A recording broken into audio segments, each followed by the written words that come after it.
L-inċentivi li nagħtu favur qalbiet ambjentali jagħtu wkoll opportunità lil konsumaturi jagħmlu għażliet importanti. Dan kien il-messaġġ li għadda il-Prim Ministru Robert Abela fix-showroom ta' Michael De Bono Limited fl-okkażjoni li markat aktar minn 60 sena ta' sħobija bil-kumpanija Maltija u dik Ġappuniża Toyota.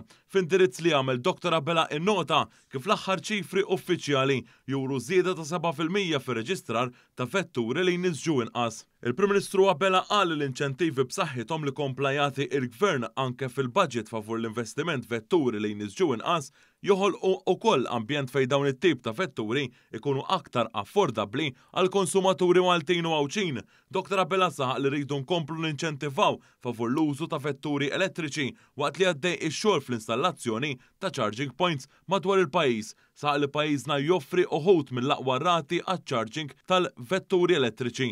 Il-Prim Ministru aċċenna li din il-qalba ambjentali mhix waħda ta' konvenjenza iżda waħda strateġika favur li jintlaħaq lan biex Malta tkun carbon neutral. Dr. Abela qal li l-kumpanija Maltija wkoll l-eżempju tal-imprenditorjat Malti li qed jagħmel suċċess innota wkoll l-enfasi fuq sostenibilità u d-diversifikazzjoni tan-negozju f'setturi diversi. Il-kumpanija tat importanza wkoll taħriġ lil ħaddiema u għattem jawgura li tmexxija ta' il-kumpanija u fisser kif kollaborazzjoni kollettiva nistgħu nġibu bidla favur sostenibilità f'aspetti differenti li minna jgawdi kulħadd.